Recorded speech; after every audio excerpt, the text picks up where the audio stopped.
अब अपोजिशन को क्या लेना देना है? नेता जो प्रतिपक्ष है वो तो आते भी नहीं है हाउस में। बिहार में पेपर लीक का इशू कंसर्न है, लाखों बच्चों से जुड़ा हुआ मैटर रहता है और एक सीवियर उसमें लॉ ला करके उसको पनिश किया जाए, क्योंकि पहले थोड़ा सा उस तरह से था नहीं। तो बच्चों के भविष्य को देखते हुए, उसकी सेंसिटिविटी को देखते हुए इतना इम्पोर्टेंट लॉ मुख्यमंत्री जी ने एनडीए सरकार बिहार में लेके आई है, तो उनकी कोई सेंसिटिविटी नहीं है इन सब इशूज पर। मुद्दा में हर एक चीज को पॉलिटिकल इशू ही बनाते हैं वो, इसीलिए देख नहीं रहे 20 साल से बाहर है। सर, बजट को लेकर के भी आरजेडी सवाल उठा रहा है क्या? बहुत जरूरी था। बिहार के बच्चों के प्रतिभा और बिहार के भविष्य के साथ खिलवाड़ करने वाले लोग बख्शे नहीं जाएंगे, उस पर सख्त कार्रवाई होगी। और जो ये गैंग है, इन गैंग का पर्दाफाश भी होगा, सजा भी मिलेगा। ऐसे लोग के ऊपर सरकार की निगाहें भी रहेगी। जो सरकार के प्रशासनिक वातावरण में अपने पद का दुरुपयोग करते हैं, उस पर भी कार्रवाई होगी। और आज विपक्ष के लोग बहिष्कार करके भाग गए, क्योंकि उनका इन्वॉल्व वो इस तरह के पेपर लीक मामले में रहे हैं, ये पहले भी साबित हुआ है। और मैं आने वाला दिनों में एक बड़ा खुलासा करूंगा कि किस तरह से विपक्ष के लोग का इसमें संलिप्तता पाई गई है। और ये लोग खुल करके कहीं न कहीं बिहार के प्रतिभाओं के साथ खिलवाड़ करते रहे हैं।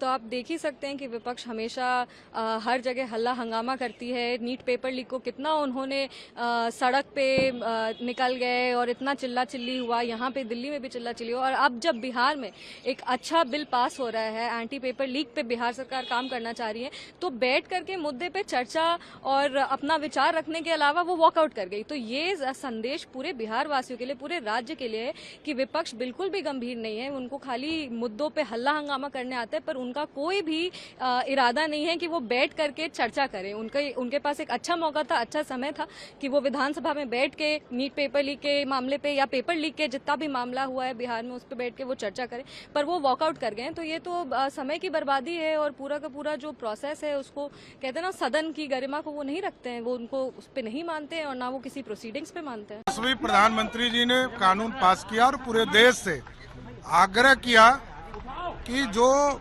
नकल करने वाले लोग हैं उसको सभी राज्यों से भी पारित होने चाहिए, वहां भी कानून बनाने का काम किया जाए। मैं माननीय मुख्यमंत्री जी को धन्यवाद देता हूं कि यहाँ भी इस तरह की व्यवस्था किया गया कि कोई भी परीक्षा में नकल करना, परीक्षा में गड़बड़ी करना और किसी तरह की अव्यवस्था फैलाना, नियुक्ति में या किसी परीक्षा में, उस पर कठोर कार्रवाई करने का काम सरकार। स्वाभाविक है, देखिए स्वाभाविक है, उनको जन कल्याण से कोई मतलब नहीं है।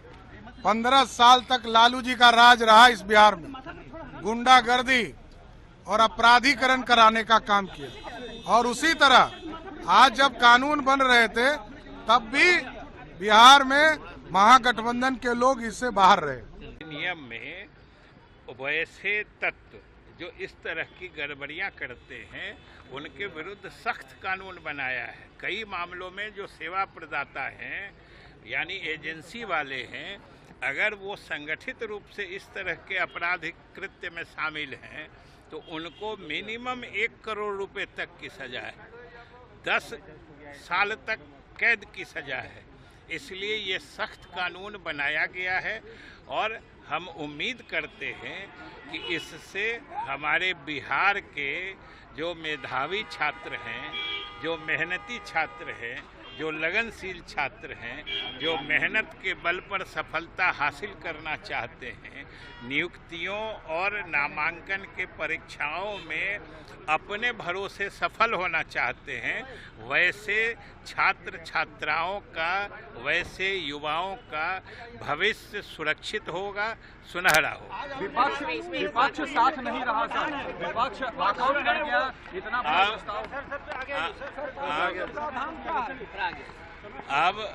अब इतना महत्वपूर्ण कानून बन रहा है आप सोच सकते हैं जिसकी आवश्यकता बिहार और पूरा देश कर रहा है, वैसे कानून बनते समय अगर विपक्ष सदन से बाहर जाता है तो ये उनकी मानसिकता समझिए कि अगर गड़बड़ी करने वालों के खिलाफ कार्रवाई का कानून बन रहा है तो उसमें उनको क्या परेशानी हो रही है, ये नहीं समझ। विपक्ष जो है हमदर्दी दिखा रहा है ऐसे लोगों के साथ। ऐसे लोग वही हमदर्दी कानून बनाने में अभी तो कम से कम कहना चाहिए कि छात्रों के भविष्य के साथ खिलवाड़ नहीं होना चाहिए। सर, इसमें जो एजेंसी एग्जाम ले रही है, चाहे बीपीएससी हो या कर्मचारी चयन जो भी है, उसको लेके क्या प्रावधान है? तो उसको लेके उसके खिलाफ भी सारे जो गड़बड़ी करने वाले लोग हैं, एजेंसी के खिलाफ कार्रवाई होगी। हाँ, एजेंसी के खिलाफ भी कार्रवाई हो रही है। और हमने कहा ना कि जो उनके डायरेक्टर्स हैं, प्रमोटर्स हैं, उनके खिलाफ तो कानून है ही कि उनको 1 करोड़ तक जुर्माना है। कुछ अब संगठित अपराध के मामले में कम से कम 1 करोड़ है, 10 साल तक की सजा है।